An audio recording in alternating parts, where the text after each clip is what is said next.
Hey there, it's Jeremiah. A quick message before the show. Thank you all for listening to the Neoliberal Podcast. If you'd like to support the podcast, you can do so by going to patreon.com/neoliberalproject. Patrons get access to bonus episodes that are patron exclusive, our Sticker of the Month Club, and they get access to our community Slack, where you can hang out with like-minded people and discuss politics, economics, world events, and more. Become a patron today at patreon.com/neoliberalproject, and enjoy the episode.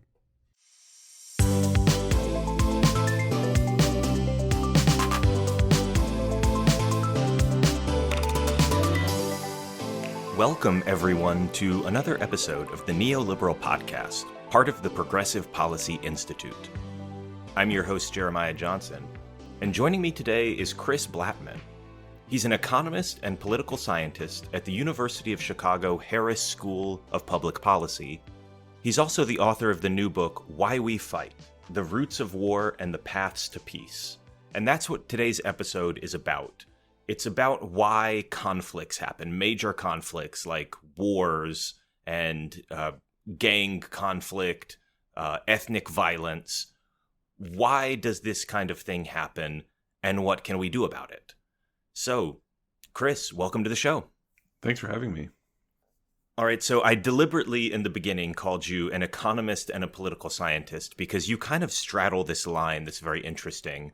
And a lot of our most interesting guests straddle this line where they have some link to the economics profession. Perhaps they're an econ PhD or they're working as an economist technically, but they're studying something like criminal justice or conflict, war.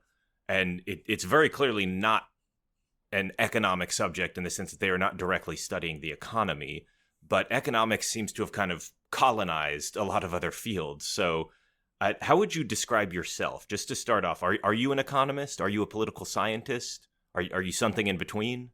Yeah, I think I'm something in between. I did a PhD in economics, but then I spent at least many more years in a political science department.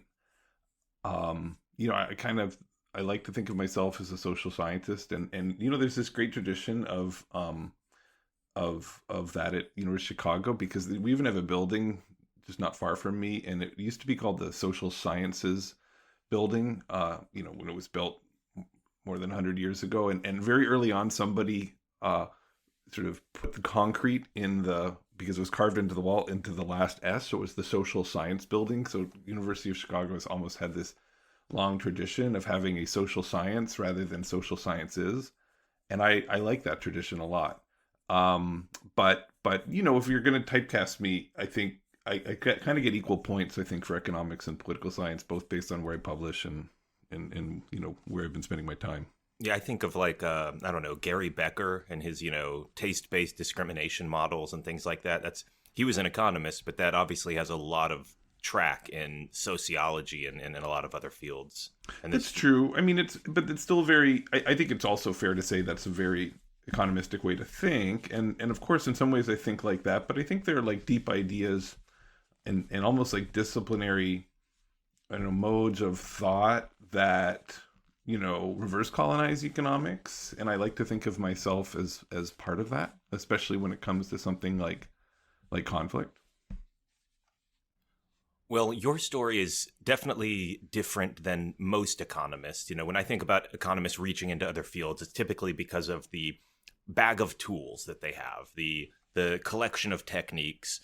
And I don't know if it's polite to say or not, but economics just tends to have a better set of statistical tools than most fields. At least maybe it's changing now, but certainly in the last 10, 20 years, it seems to have been the case. They sort of started a bit earlier. I remember when I was in college, and even shortly after that, nowadays you can just get data sets, you download a statistics program, everyone has a personal computer. It's easy to forget that in the early 90s that none of that existed. If you wanted to run aggression, you had to like manually invert your own matrices and something like Maple or what I think so Chris, you're giving me flashbacks. And so, Yeah, which is just to say that, like, I think in 10 or 20 years, I'm not sure how much we're going to think about this Head Start and the gap's already closing with political science. But it's just, in these early days, yeah, the economists were quick. You're giving me flashbacks because I did an econ undergrad and a statistics degree after that. Yeah. In my master's is in stats, so I've done the manually invert the matrix, prove from first principles why the normal curve exists, kind of thing. Yeah. And it's funny. A lot of the statistical techniques that were invented by economists. Well, I mean, a lot of the causal inference stuff, that's definitely true. I think they put that's one of the big contributions, I think. But we'll see now. We'll see who contributes what in the next decade or two. I think a lot of these machine learning and other types of things are, we'll see, unproven, unclear how much of an impact they're going to have on analysis, but certainly on like the creation of data, and that's coming from a lot of different places. So let's jump into the book. When I first started reading this, I was surprised at the direction it takes, because the title of the book could very easily be Why We Fight and Why We Don't. Yeah.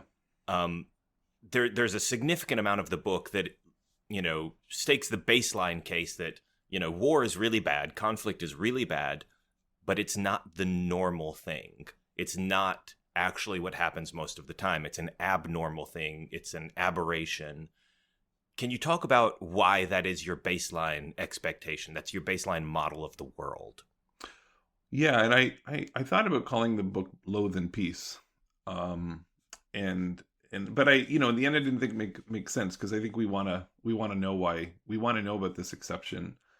This is a baseline that I think I partly inherit from others, but I don't think it's talked enough about, even in social scientists and even people who think about conflict, because our minds, our attention, our eyeballs are drawn to the conflicts that happen.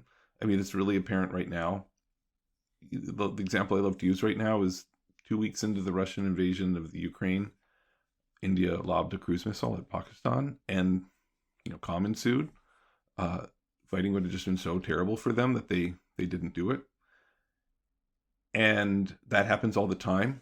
Even with Russia has invaded Ukraine, but Russia didn't invade Kazakhstan, and they didn't invade Belarus.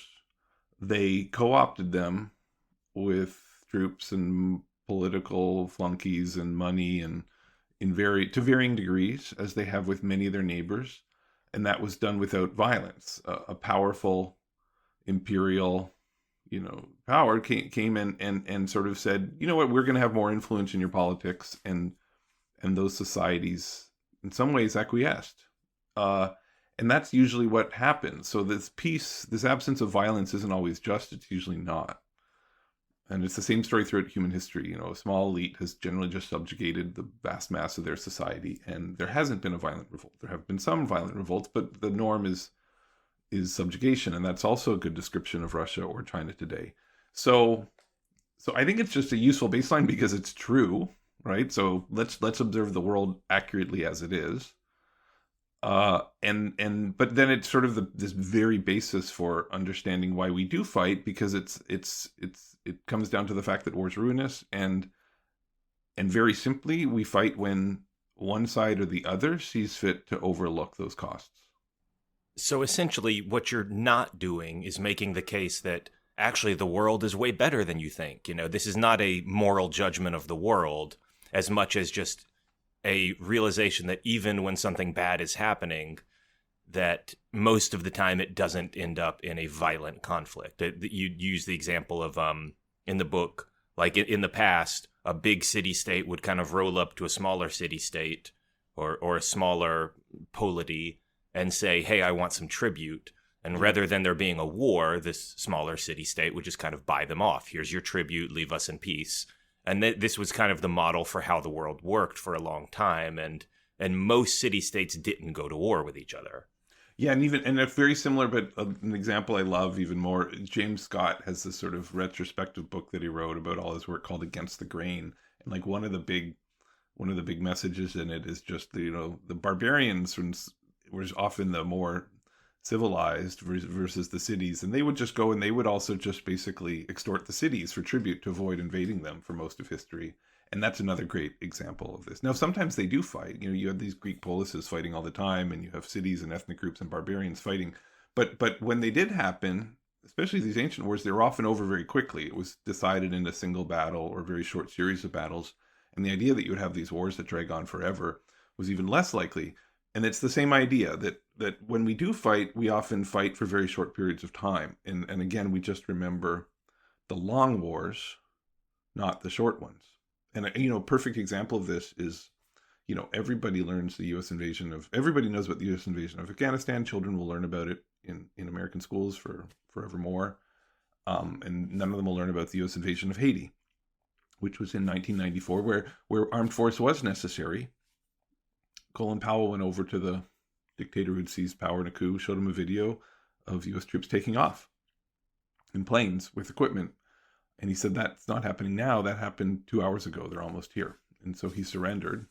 The U.S. occupied Haiti briefly, handed over to a UN mission, and at least temporarily, at least for that time, restored democracy. So that's actually more common. So you're saying that Colin Powell was, telling this guy, these troops are coming, and he just kind of acquiesced. Well, shit, I've got to. Yeah, exactly. He gave up. And it was very peaceful. And it's not like Haiti's thrived since then, but counterfactual was probably worse, hard as that is to imagine. So when we think about why this happens, fighting normally doesn't break out when there's a disagreement between two groups, two nations, or ethnicities, or whatever the case may be. Most of the time you use the phrase they loathe in peace. Right. But why does that happen? I mean, if we're building a model, I can imagine a psychologist saying something about the inherent human drive to avoid violence or whatever. Yeah. And a sociologist could break down a sociological explanation. But you kind of build a game theory model of why conflict is normally avoided. Yeah. I mean, we use game theory. It's also very simple kind of arithmetic, which is basically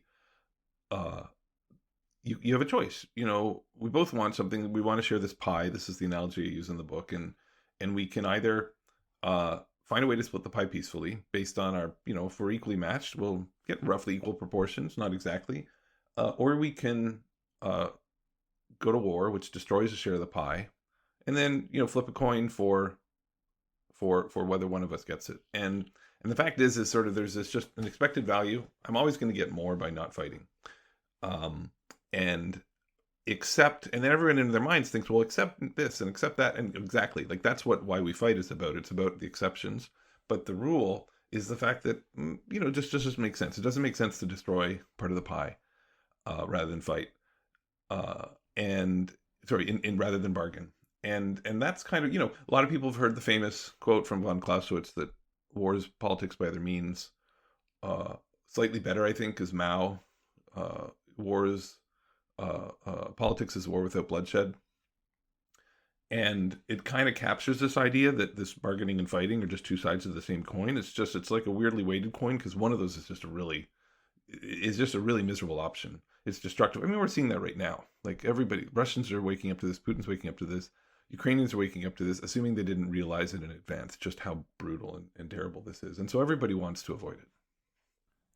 Is a good analogy here for this model kind of the reason that, most lawsuits end in settlements, for instance, that there's some fixed pile of money that they're angry about. Two people think they both deserve the money. There's a contractual dispute or whatever.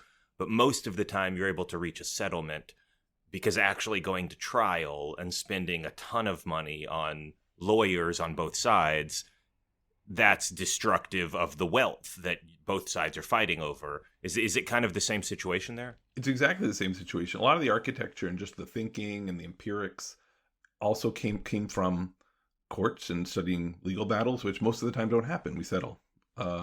It also came from the study of labor strikes, right? Most, unions and workers and unions are in a constant struggle with management, but they're not walking out every day. They're walking out on rare occasion, and they're often, most of the time, they're just posturing and threatening and trying to get a better bargaining position, and then avoiding a costly strike. And then when strikes do happen, they're often short. So it's the same thing. Price wars between businesses, any kind of like thing that's just costly and inefficient, where there's a better way for two parties to find agreement. All of it it has this sort of quasi-universalistic logic, and a lot of the exceptions that lead to strikes or legal battles, and price wars and violent wars, are some of the same sort of failures, right? Both more strategic ones, but also some of the more psychological ones that take psychological science seriously and don't just assume that we're like Homo economicus and always being rational and maximizing and calculating. I don't know about you, but I've got my utility calculator right next to me at all times. Yeah, every interaction I have with my 9-year-old son reminds me why we're not rational. Not because he's irrational, but because like I can just go, he can just. I just all of a sudden I'm like, why am I yelling? Like what's going on? Why am I like being so stubborn on this point? This is not like effective or rational. So he is sometimes the irrational party, or the psychologically motivated party, but I think I play an equal role in that. So a lot of interpersonal relationships, individual level violence and disputes are a bit different, but there's a lot of overlap. So the framework that you've used kind of reminds me of a quote from, I think it was Talleyrand, a French politician, minister, who said that something, in some context, I forget the exact context, but he said, it's worse than a crime, it's a mistake. And that seems to be how the book treats a lot of war. Yes, war is awful, and we all know that. That's not the headline of the book. You don't sell a lot of copies of a book by just saying, newsflash, war is bad. Yeah. But that worse than it being bad, it's a mistake. It usually doesn't have to happen. And when it does, it's because somebody is mistaken in some way, or there's some sort of, fault that stopped us from reaching one of these kind of negotiated settlements that, if we use the lawyer analogy. So can you talk about what are the basic reasons that you've outlined that kind of stop this from happening? Because we've set up our model. We know that normally conflict doesn't happen. And there's kind of this model where people should be able, groups should be able to negotiate. And even if one's way stronger, the weaker person will buy them off, do the equivalent of the city state that just offers tribute. What are the things that stop that from happening? Yeah, and then let's come back to the idea of a mistake, because I guess I'm not sure I agree. I think maybe it depends how you think about what mistakes mean, but let's come back to that. So, again, it all comes down to what led at least one of the two sides to overlook these like horrific costs and engage in this suboptimal tactic. And the first one is what I call unchecked leaders.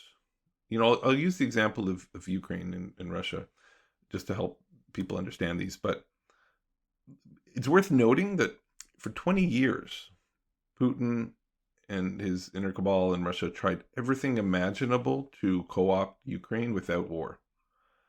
They assassinations, dark money, supporting separatists, propaganda, everything, right? So war was in some ways the last resort for Putin. So there is a sense in which he was trying to bargain through other means, and that bargaining and loathing in peace isn't pretty, right? It can mean assassination. So I don't want to say it's just completely nonviolent, but it's not like large scale fighting. That's clearly different. So why is that? So why did he use violence? So the one story is about this unchecked leaders. So Putin can ignore the costs because he's a personalized autocrat, and so a lot of the costs of this conflict borne by ordinary people and soldiers, he's able to ignore. Now he bears some of the costs, but not all. And so he's much too quick to use violence because of that. That's what game theorists would call an agency problem. But I think of it as just sort of being an unchecked leader. The second is what I call intangible or ideological incentives. And there's lots of examples of those here, but one of them is, we all hear these stories of Putin's nationalist obsessions, or maybe his desires for personal glory and a place in history. So that's this ethereal thing that he knows that war is costly, and he's willing to pay that cost because there's this non-material benefit that's outside the pie they're sort of trying to divide. that he wants to obtain for intangible ideological reasons. The third one is uncertainty. And, we have to remember how uncertain everything was before the war. How military experts on all sides, including American ones, including European ones, underestimated, or not, I would just say didn't know what would be the Ukrainian resolve, didn't know how unified the West would be on sanctions, didn't know how strong the Russia's army would be. And so that creates actually all sorts of strategic difficulties that can result in fighting. The simplest way to think about it is war becomes a gamble because you have a hard time. You have to guess at what the costs are for you and your adversary. The fourth is misperceptions, which is where we recognize that the world's not just uncertain, but that we interpret it in a biased way. Like when you hear that Putin's insulated or he is isolated, that he's overconfident, that he's underestimating the costs. All right. And so those mistakes can multiply in the uncertainty so that we end up going to war because we misperceive our chances of winning. And then the last is, strategic concept called a commitment problem, where one side just can't trust the other to commit and needs to lock in their advantage. So think of, Ukraine was just acquiring Turkish drones prior to the invasion, which was going to make invasion harder and probably would have acquired more. We know they've built these Neptune missiles because they used one to sink that warship a week or two ago. They were hoping to acquire long-range missiles potentially. And it was hard for them to commit not to do that because of this Russian threat. They were also getting closer to being democratic and truly democratic. And it's kind of a democratic icon potentially for Russian dissidents and people. And they couldn't commit not to do that either. And so Russia was arguably at its peak leverage in the sense that its economy was no longer growing. Wasn't necessarily going to get militarily stronger be in a stronger position than it already was. And so it had an opportunity to lock in an advantage now, pay the cost and get the best deal it can before it's too late. And you can choose to believe some or all of them, right? I'm not trying to say all of these are true. That's the theory of war. This is why it's happening. I'm just trying to say those are the explanations that people give. And most explanations fit into one of these five. So it's a way of at least organizing how people explain a conflict like this or any conflict.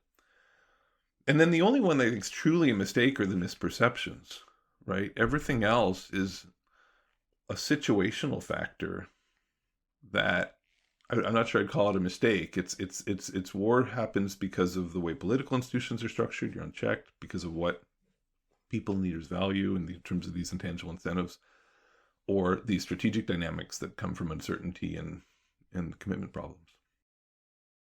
It's an interesting way to think about it because I think you see some of this playing out over social media where everybody's trying to play armchair psychologist on Vladimir Putin. Yeah. Which, to be honest, if we could understand his psychology, that would be a real benefit to the rest of the world. Yeah. But, some people think, it's, he just made a bunch of mistakes. This is not going the way he wanted. And he overestimated this, he underestimated that. I guess this would fall in the misperceptions thing. You go to war because you don't accurately understand the real situation. It gives you a slanted view of how much of the pie you can get, I guess. Yeah. But then there's other people who are like, no, Putin knows what he wants, and he's just trying to build this, Soviet Union 2.0 or Russian Empire 2.0. Right. And that, there's actually been a pretty solid amount of reporting and evidence that like that ideological drive does play a lot into what he's trying to do. I think it's hard to deny that those are two of the likeliest things going on. Here's the thing: we have this tendency in so many wars to leap to these two psychological explanations, these sort of stable values that whether they're evil or noble, and to the mistakes, and then we often use them to demonize our enemy, which is often a misperception itself. And then there are these subtler strategic things going on, like just the sheer uncertainty of the situation that and the potential for commitment problem that kind of get ignored, and we just shouldn't do that. We should only put them aside once we've carefully considered and weighed them, and that's not happening.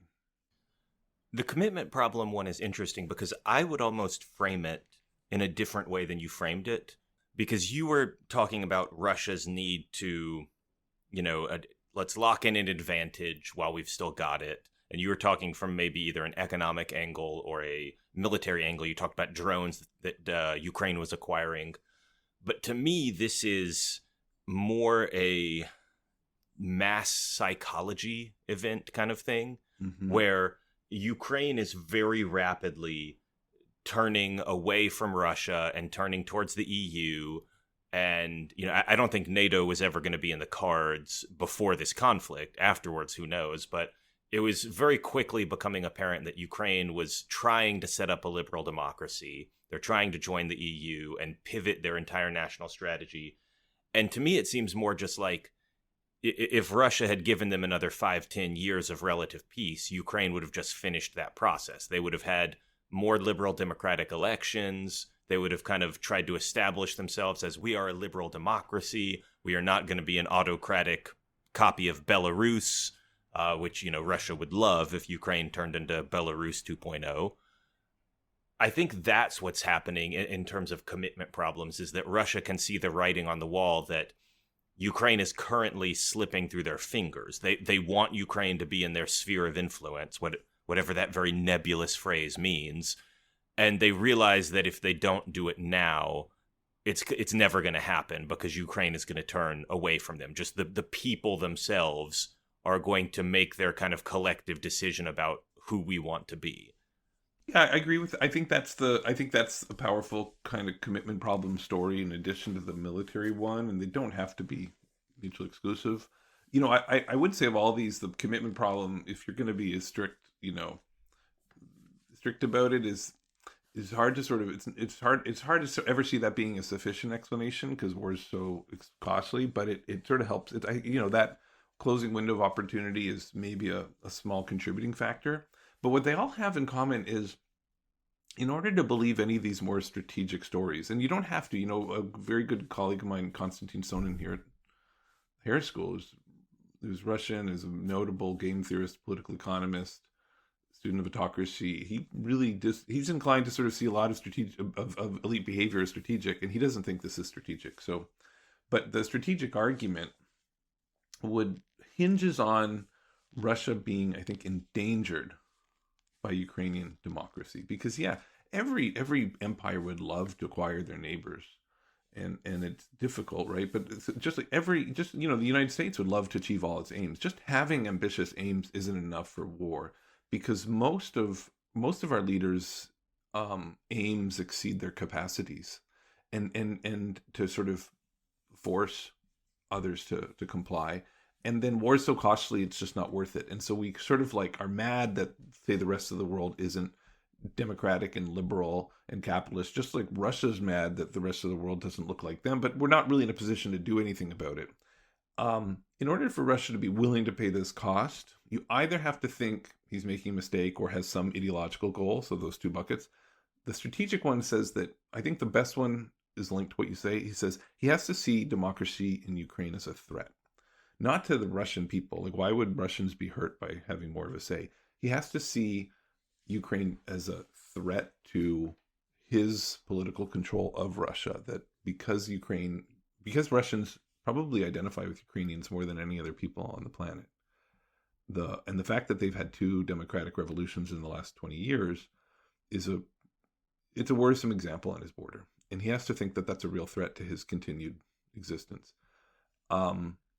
If that's not true, then I think all these strategic stories, including your commitment problem element of it, go out the window. And it's and that plays into the very first thing you mentioned, which is unchecked leaders. Exactly. That when leaders don't have any checks on power, this is typically called the dictator's problem. Yeah. Which which plays into information problems, because the dictator's problem is that nobody will give you bad news. A lot of people think this is why Putin didn't have any idea the real state of his military, because as far as I know, I'm not an expert in Russia or military or anything, but the story I've heard is that there was actually a reformer in charge of the army about a decade ago who was trying to do a bunch of reforms, and everybody in the army hated it.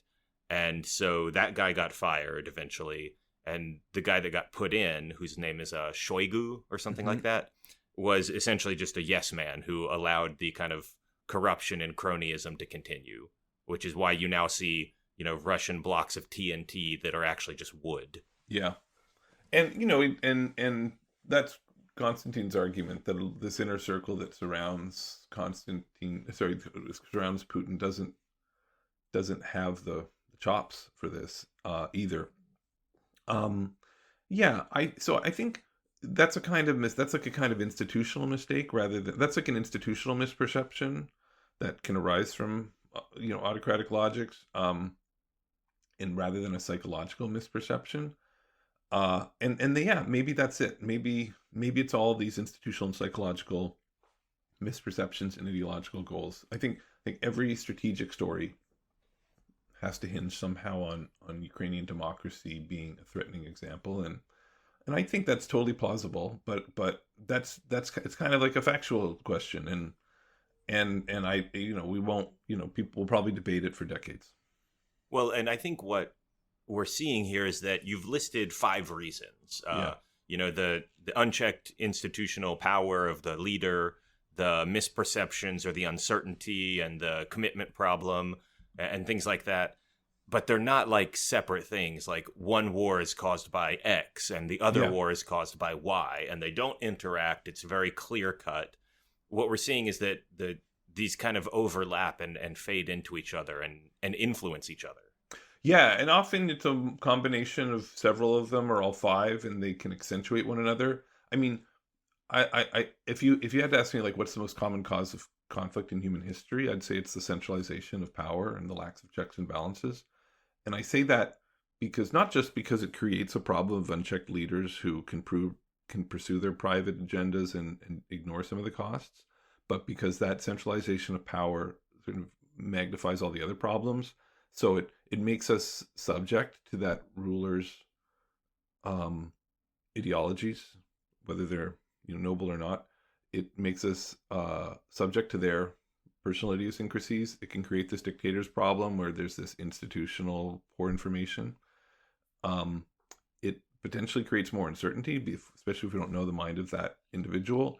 And then dictators find it hard to make credible commitments. This is like a big problem throughout history, right? It's actually really hard to make a long-term treaty or with someone who's unchecked because they can just renege on it at any time. So centralized power to me is just this gross evil that's actually and if when I teach my classes on international development and political development, it's not just the driving it's not just the driver of conflict, it's actually the driver of a lot of bad policy and underdevelopment too. So I really think it is like the worst problem. Do we have any hard numbers on that? Because that's one of those statements that Yeah. it feels intuitively true to me that it's harder to make long-term commitments if you're just a autocratic dictator as opposed to a liberal representative democracy. But I wonder, like, has anybody studied, like, actually treaties between democracies last, 50% longer than treaties between autocracies? That's a good question. I mean, the problem, so I'd say a lot of the best evidence is in more of like historical political economy when people sort of try to understand like why could England keep winning wars against France? Well, the checkness of the English king meant it was easier to borrow money, right? Because he could make more credible commitments to pay back and therefore marshal bigger armies and da-da-da. And there's just hundreds of stories like that. So the commitment problem plays a big role in a lot of historical development. The trouble with numbers, like just what you just pointed out, is here like we don't observe the treaties that don't happen, right? So the treaties that actually autocrats sign are like are probably many fewer than the treaties that, or the real treaties that can actually be enforced are probably signed are selective and fewer, because why bother signing a treaty with someone who won't enforce it? So you can't really compare the two kinds of treaties because they might actually hold up equally well, but just one kind very seldom gets signed. So there's all these treaties that never happen. So there's this fundamental observation problem. But the answer is probably, I'm doing a little bit of work right now with a colleague where we're actually trying to like really improve some of the numbers and the causal identification on the role of autocracy in underdevelopment, especially personalized autocracy, right? Whenever you see an analysis of democracy on growth or democracy on, how democracy shapes growth or conflict. The fact is the other category is just autocracies, right? But autocracies are not all the same, right? China has extremely institutionalized system. There's lots of checks and balances in China. Well, there used to be more than there are now. Yeah, there under like Hu Jintao, yeah, there was yeah. a fairly Xi distributed. Jinping's been trying to roll some of these back. Yeah. I'm not sure how successfully because I'm not a China expert, but it's still a pretty institutionalized place. I agree, moving in a worrisome direction that way. Russia is much more personalized, and then you get, places like the Congo, Democratic Republic of the Congo, which is a hyper personalized regime, and so it's the personalization of power that matters more to me than like are there elections or not, and that's even true in democracies like. I worked in Liberia for a long time. It's a democracy. There's competitive elections every 5 years. But the president, once elected, is kind of like a 5-year autocrat, appoints every position in the country, and really doesn't have very many meaningful checks and balances in the legislature or the judiciary. So there's lots of personalized Democrats too. So I think it's almost this concentration of power rather than do we hold elections or not. That to me is a really destabilizing thing in the world. And there people haven't really gotten into the numbers and I think done a great job yet. And so we're trying to do a better job and see if we're right. It's the classic problem in political science that you have incredibly interesting theories that sound very true and sound very plausible, but you've got a really janky data set of like 100 countries over just a couple decades, and all the classifications are suspect, and there's not much you can do because that's just what you can't invent new countries to study unless you want to do like real active political science. But yeah, I think that's right. I mean, I think there is hope to like, so say you're interested in, I was interested in how mediation could solve some of these 5 problems of conflict. And it's not like you can randomly assign mediators to conflicts. Now, clever guy by the name of Baron Weber has found a clever natural experiment based on when European parliamentarians go on summer vacation. It's because truces and talks are breaking out continuously throughout the year. You're more likely to get a mediator in the European summertime, because all these people are available, these diplomats are available, and so and those pieces tend to be a bit more durable, so that helps. But you can also go down to a lower level. Like I worked in Liberian villages for many years, trying to sort of impart these mediation and negotiation tactics as sort of a skill set amongst the village elites, the most violent villages in this like ethnic and religious conflicts in this country, and ran it as a randomized controlled trial. And we found like no change in the number of disputes, which always exists, but a big drop in which disputes turn violent. And so I do think there's like a chance to sort of test some of these things if as social scientists we're a little bit more ambitious and say like, what happens if we have more or less centralized political institutions in villages or gangs or something, right? And find natural variation or create experimental variation to try to make places more checked and balanced and pacific. And I think you could actually test some of these things. And that's kind of my day job, right? I wrote a book about all these kinds of wars and things happening at the grassroots level and at the high level, but my day job is sort of designing these kinds of interventions and testing them, both to find things that work and make peace, but also then to actually learn something deeper about why we fight. So I want to throw at you a theory that I've, been a proponent of, that I've been talking about on the discourse and hot take land. And feel free to tell me whether you think this is a solid theory. If it's garbage, you're allowed to say that. I promise my feelings won't get hurt. But you used an interesting phrase that it's hard to measure the treaties that don't get signed. Back when we were talking about, do dictators renege on their treaties more often?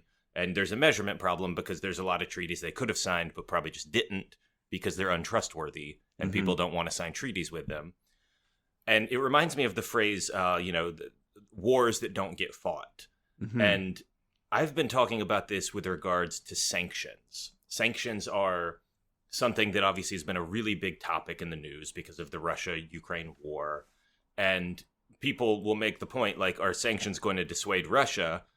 Maybe on the margin, just a tiny amount, but really the answer is no. Like, Russia has powered through a lot of sanctions before, and they're powering through them now, and they'll probably do it again.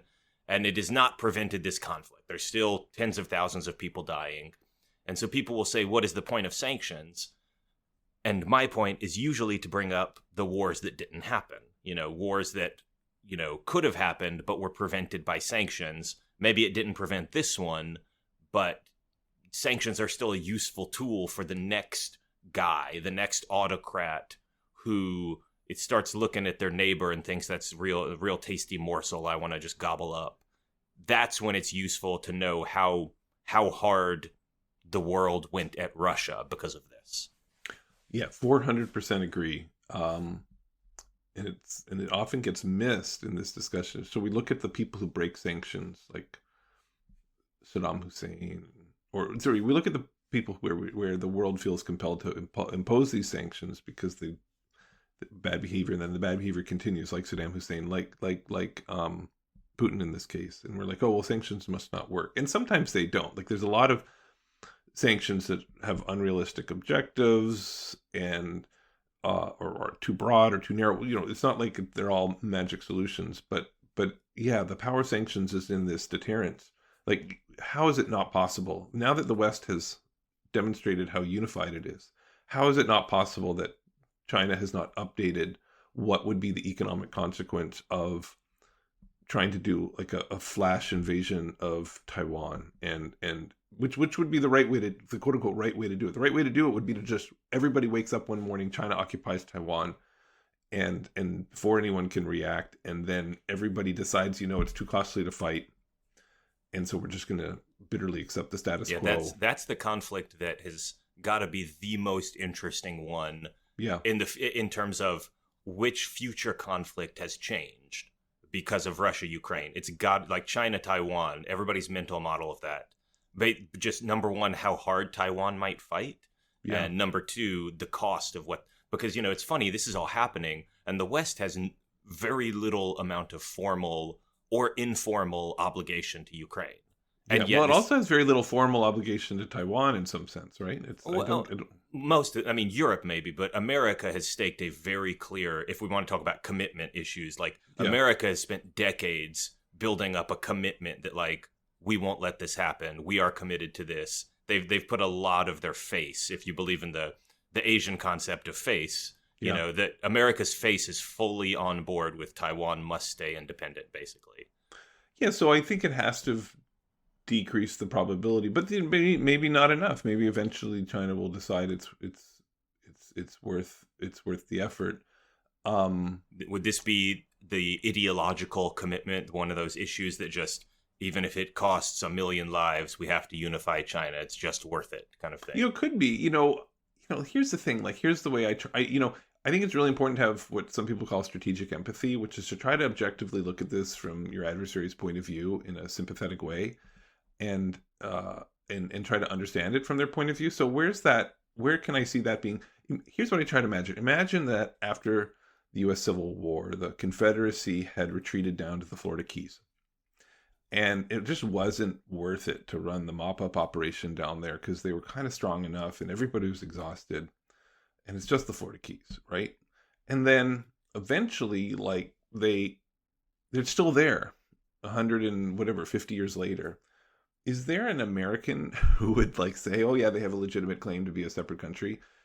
It's this system they disagree with. It's a potential threat.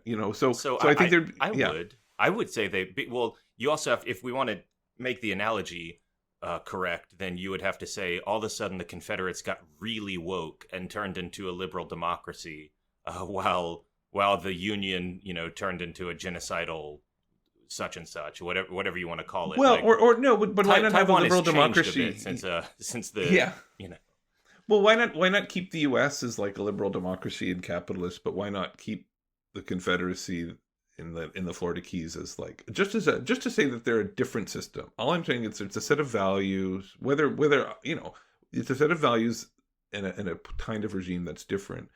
We wouldn't recognize the legitimacy of that. Under any circumstances, people would be like, that's the Florida Keys. This is the United States. They never owned it. And I'm not trying to say that's right. I'm just trying to say that would be the ideological position that I could see a lot of people taking in China. and just thus being a bit intransigent on the issue of Taiwanese independence and being supportive of a war. I doubt that would be enough. I don't really know. Have never not spent much time there or studied it, but I can imagine a world where China grows more unchecked. There are this intangible incentives of like, no, this is actually like China, like they lost, and we're just going to do the mop-up operation a few decades later than we wish we had. And where maybe there's some, this is, I think the thing, maybe there's some sudden swing in the likelihood that Taiwan shifts towards, independence or democracy. There's going to be some declaration that sort of, they feel like we have to lock in an advantage now. I would use that framing as well in terms of if they don't do it at some point relatively soon, then the Taiwanese people might just be lost to them forever. Because one of the things that you do when you invade, you want it to be peaceful afterwards. You don't want to invade and then suffer 30 years of terrorism from Taiwanese separatists, right? And have it be this giant drag on your entire nation that dominates your politics for decades. You want it, the goal if you're China is to invade Taiwan. People are upset for a year and then they get over it, and now everybody's happy in Chinese again. But the younger generations in Taiwan, the political economy there is that the younger generations are far, far more likely to describe themselves as Taiwanese rather than Chinese. Mm-hmm. They're far more likely to, hold liberal democracy as like a key core value. And it's one of these things where it keeps moving in that direction. And if it seems like a now or never thing for China, unless they want to get dragged into like their own version of like the Troubles or whatever. Yeah. There's a couple of great articles in a journal called International Security by someone whose name I forget right now, but I'll share them with you. Maybe if you put them on your webpage, people can take a look. That we can normally share these in the show notes. Sure. Yeah, and that I think people who are interested in this might read. I thought they were really enlightening for me, and they think of these in these terms. And I think, and it serves to remind us. I think that narrative it does talk about some of these possibilities, but mostly the point it explains through the same logic. Because this framework that I'm bringing, this isn't mine. This is like held by thousands of scholars. It sort of talks about why probably it won't result in conflict, and we can kind of expect this sort of perpetual ambiguity. But I do think like what you've just sketched out strikes me as like a really, actually as a cause of the Russian invasion of Ukraine that I didn't talk about earlier, and also something in the book that I talk about as maybe the fundamental cause of the American Revolution, which is like what happens not when we keep talking about the ideological intransigence of Putin, but what about the ideological intransigence of the American colonists or the Ukrainians or, in your example, the Taiwanese young, where a tyrannical superpower says, you know what, we're stronger than you, way stronger than you, and maybe even growing stronger than by the day. So we're going to offer you semi-sovereignty, and you're going to accept it because everybody else seems to accept it. And that's the sensible thing to do. We'll give you some freedom. And that's what Taiwan has been offered, and Ukraine in some sense was offered that, and that's what the colonists were offered. And they said, no way. They said, this thing of this liberty, this self-determination, sovereignty, we'll pay any cost to obtain it.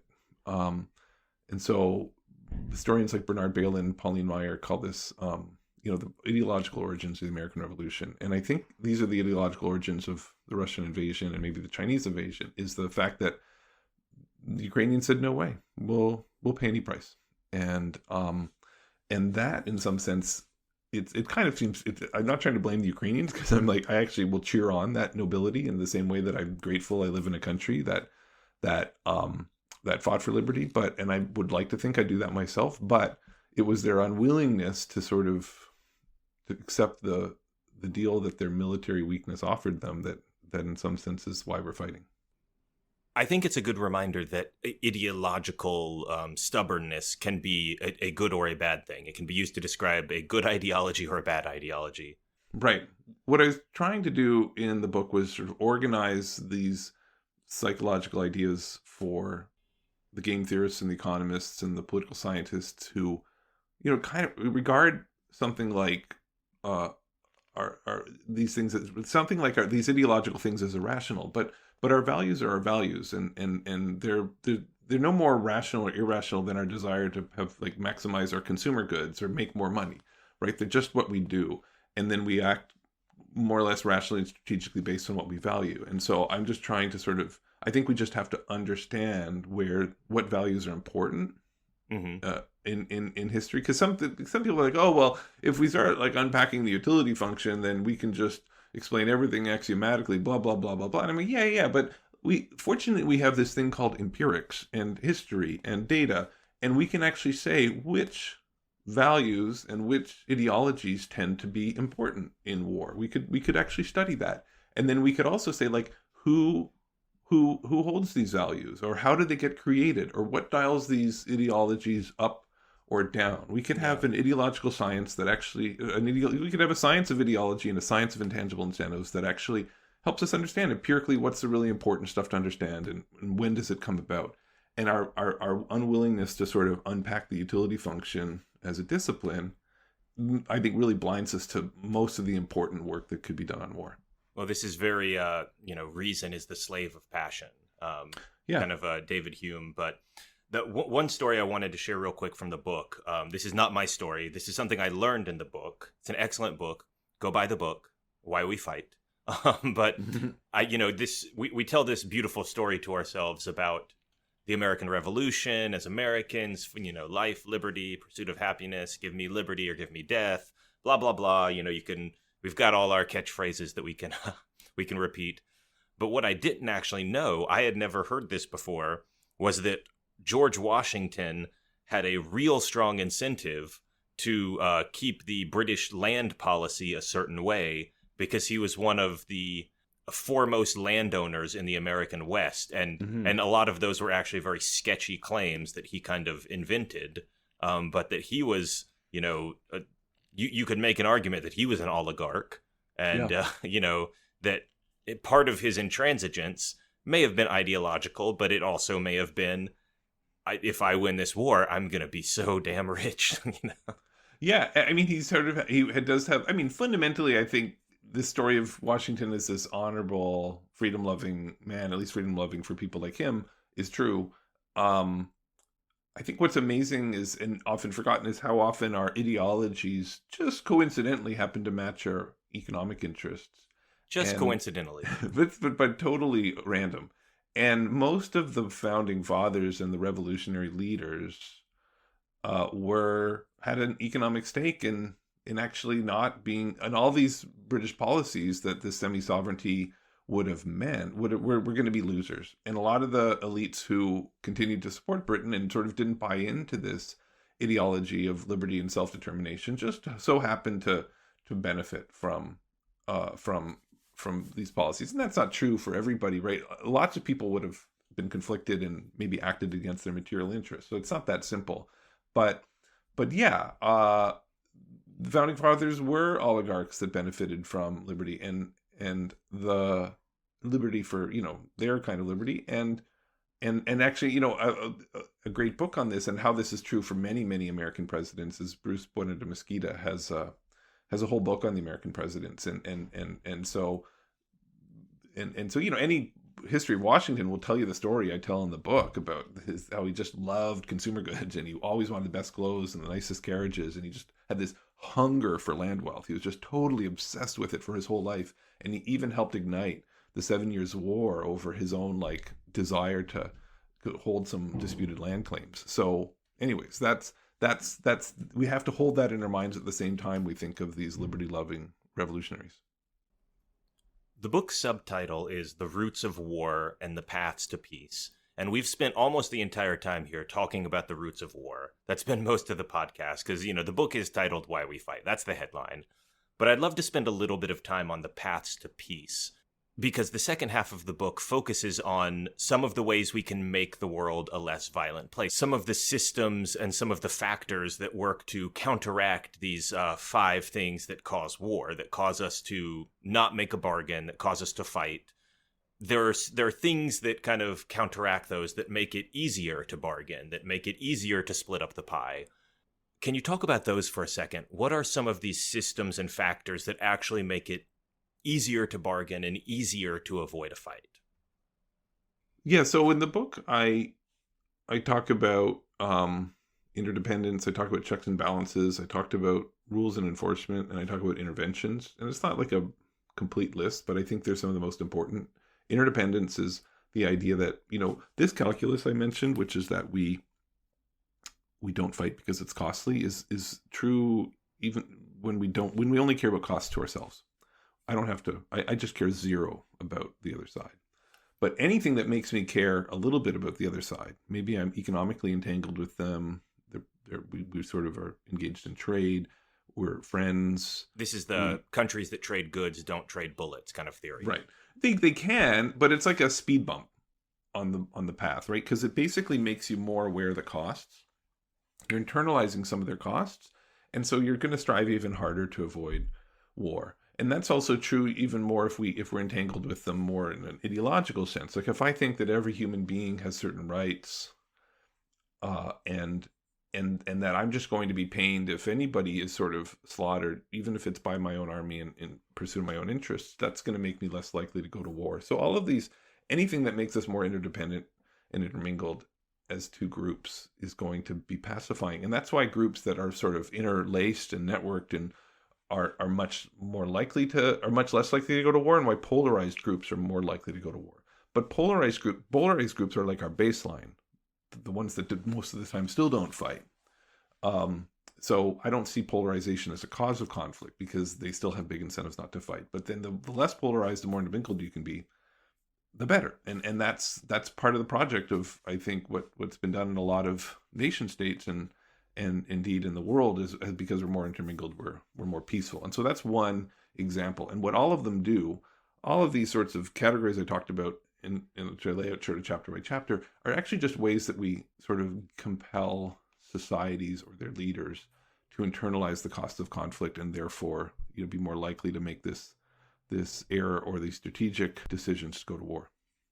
So you can't write an academic book without writing the chapter at the end where you give all of your brilliant policy recommendations that, if people just listen to you, all these problems would be solved and the world would be in a paradise, right? It's funny, if you're like me and you read a lot of these nonfiction books written by academics and economists or sociologists or whoever, there's always a chapter at the end with policy recommendations. It's always like the summary chapter. And I don't know, I think it's just unavoidable at this point. But you take a slightly different tack. You do have your final chapter where, what's the policy recommendation? But rather than like specific policies, do this specific thing when a conflict breaks out, you kind of lay it out as a set of general recommendations. So I'll ask, as we kind of come towards the end of the podcast, when people are making policy around conflict, what are the biggest, most important principles they should keep in mind? Yeah, and I'd like to think I avoided it because I tried, and I'll explain what I mean. I mean, a lot of books die in this last chapter, as we know. Sometimes they just want to sort of, even if they don't give policy, they just sort of want to end on this triumphant note, like the world is going to be better and everything's going to, moving in the right direction. And sometimes they like to end on the opposite note, which is we're all going to die. And I didn't want to write that book. I also didn't want to sort of say, okay, here's what you do, like step one. What I wanted to say was like, the core problem with trying to solve conflict is people think there's off-the-shelf solutions. So the mayor of Chicago or the mayor of Bogota will say, we've got a lot of conflict in our city. Oh, New York was successful. Let's do what New York did. And whatever, and then there's some simple like, oh, hotspots policing, broken windows, cognitive behavior therapy. That must work for us. The most insidious part of this, by the way, just to make a parallel point, is that there's kind of this cultural imperialism that happens where, say, I don't know, Poland will learn from the UK. Mm-hmm. The UK did some practice, but the UK will absolutely not learn from Poland. It's beneath them. That's often true. Although, one of the basic, my own work in West Africa, where we found these amazing cognitive behavioral programs that do reduce violence, I think do have a generalizability, became the foundation for Chicago's biggest response to violence. And we have the early results just came out and reported by the Chicago Sun-Times yesterday, and it's really impactful here. Not as impactful, so it's a more measured result. But so this is an example of an innovation from Africa coming to the U.S. Was it pitched to Chicago as this program worked really well in Africa? It was part of it. People, they knew about the evidence. The evidence we had from Africa was a powerful part of that. Obviously, they needed some other. There's a lot of U.S. evidence that's supportive of this as well. So it's not like, but the only large scale trial that had been done with truly high risk men, rather than say high school students or juvenile delinquents, was from Africa. So it was a big back factor for a lot of reasons. That's fair. When I think about this problem, I think about other policy areas. Like, I talk about this with Alon Levy, who's a transit researcher, and documents how Singapore will learn from what the UK did and then innovate their own stuff, but the UK will absolutely not learn from what Singapore did, despite the fact that Singapore's system is now better than theirs.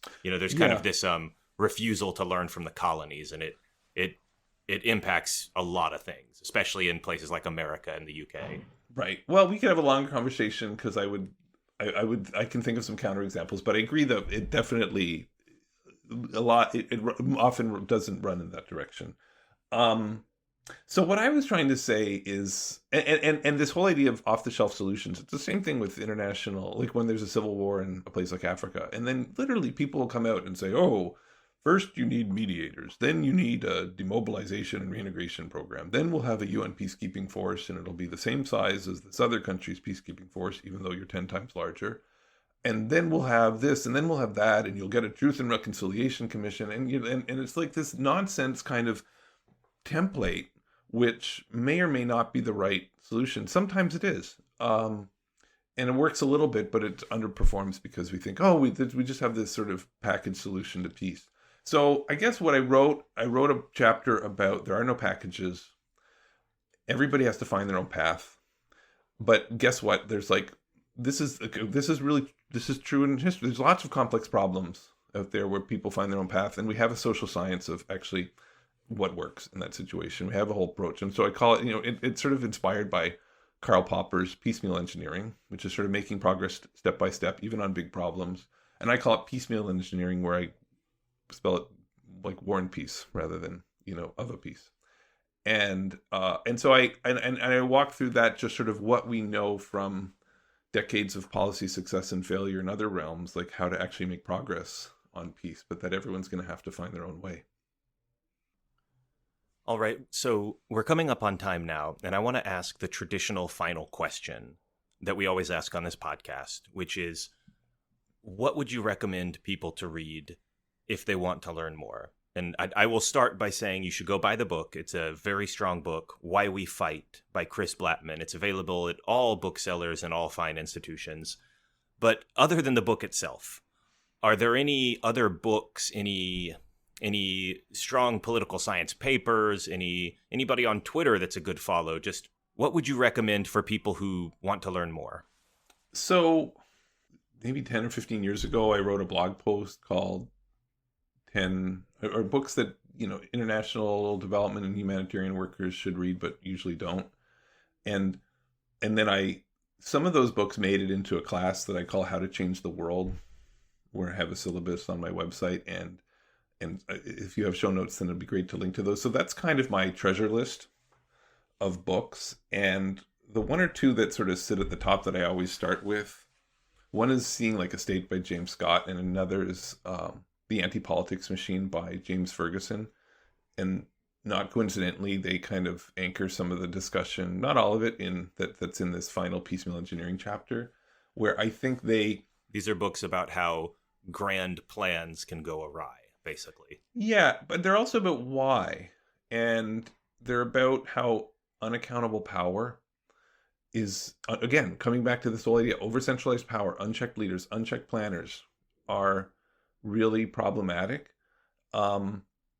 They are also, so it's about why. They're also about some of the specific mistakes we make. So like Ferguson notes how we, often what bureaucrats do when they're trying to make things better is whether they make things better or not, and they don't make things better as often as they could because of their lack of accountability. But the one thing they always do is sort of extend and reproduce state power.